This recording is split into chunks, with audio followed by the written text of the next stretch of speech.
அஸ்ஸலாமு அலைக்கும் ஃப்ரெண்ட்ஸ். இன்றைக்கி நம்ம ருமானி சேமியாவில் பாயாசம் எப்படி செய்யலாம் பார்க்கலாம் வாங்க. அதுக்கு நான் 1.25 லிட்டர் பால் எடுத்திருக்கேன். நீங்கள் எப்போ பாயாசம் செஞ்சாலும் ஃபுல் ஃபேட் மில்க் எடுத்துக்கோங்க, அதான் உங்களுக்கு நல்லாயிருக்கும்.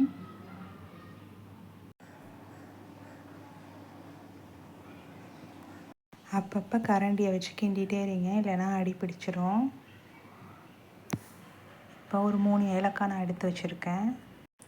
3 ஏலக்காய் கொஞ்சம் நல்லா தட்டிட்டு சேர்த்துக்கோங்க. முந்திரி, திராட்சை, சேமியா, இது வந்து ருமானி சேமியா. சேமியாவை நல்லா உதுத்தி வச்சுக்கோங்க. இப்போ ஒரு பேனில் 4 டேபிள் ஸ்பூன் நெய் ஊற்றிருக்கேன். நெய் ஊற்றிட்டு அதில் நாம் எடுத்து வச்சுருந்த முந்திரி, திராட்சையை போட்டு நெய்யில் வறுத்துக்கலாம். முந்திரி இப்போ கொஞ்சம் லைட்டாக ப்ரௌன் ஆகிற வரையும் வறுத்துக்கோங்க. லைட்டாக ப்ரௌன் ஆனதுக்கப்புறம் நீங்கள் வந்து திராட்சை சேர்த்துக்கோங்க. திராட்சை இப்போ இந்த அளவுக்கு வந்ததுக்கப்புறம் நம்ம எடுத்துடலாம். இப்போ எடுத்துகிட்டு இப்போ அதே நெய்யில் நம்ம சேமியா, ருமானி சேமியாவை சேர்த்து வறுக்க போகிறோம். நான் 1.25 லிட்டர் பாலுக்கு ஒரு 15 கிராம் சேமியா தான் எடுத்திருக்கேன். உங்களுக்கு அந்த பிளேட்டில் பார்க்கறது நிறையா சேமியா இருக்க மாதிரி தெரியலாம், ஆனால் நான் 15 கிராம் தான் எடுத்திருக்கேன். இப்போ அதை நல்லா வறுத்துட்டு நெய்யில் இந்த அளவுக்கு வந்ததுக்கப்புறம் அடுப்பு ஆஃப் பண்ணிடுங்க. இப்போ நம்ம கொதிச்சுட்ருக்க பாலில் அந்த சேமியாவை சேர்த்துடலாம். இப்போ கொதிச்சுட்டு இருந்த பாலில் அந்த சேமியாவை சேர்த்துடலாம். நெய்யோடு அப்படியே சேர்த்துருங்க, அப்போ தான் உங்களுக்கு நல்லாயிருக்கும். இப்போ அந்த சேமியா ஒரு 2 மினிட்ஸ்க்கு அப்படியே பால்லே நல்லா குக் ஆகணும். இப்போ அதில் ஒட்டியிருந்த சேமியாவெலாம் நான் கொஞ்சம் லைட்டாக பால் ஊற்றி அப்படியே அலசி ஊற்றிருக்கேன்.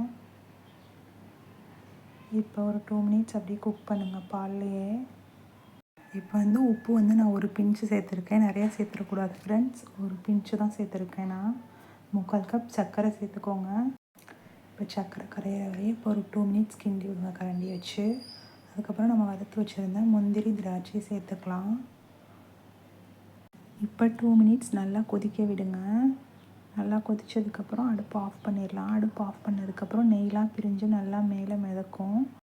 இப்போ நம்ம பாயாசத்தை ஒரு பவுலுக்கு மாற்றிடலாம். நீங்கள் இந்த சேமியாவில் தான் செய்யணும் ஃப்ரெண்ட்ஸ், அப்போ தான் உங்களுக்கு இந்த டேஸ்ட்டில் வரும், நல்ல ஒரு டேஸ்ட்டாக இருக்கும்.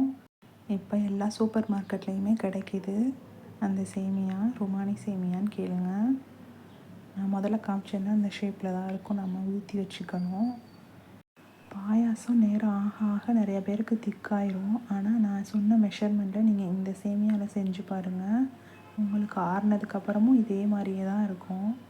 நம்ம ஸ்பூனில் சாப்பிட்றதுக்கும் அவ்வளோ ஒரு நல்லாயிருக்கும். செஞ்சு பார்த்துட்டு எல்லோரும் எப்படி இருக்குன்னு கமெண்டில் சொல்லுங்கள். நம்ம வீடியோ பிடிச்சிருந்தா லைக் பண்ணுங்கள், ஷேர் பண்ணுங்கள், சப்ஸ்கிரைப் பண்ணுங்கள். தேங்க்ஸ் ஃபார் வாட்சிங்.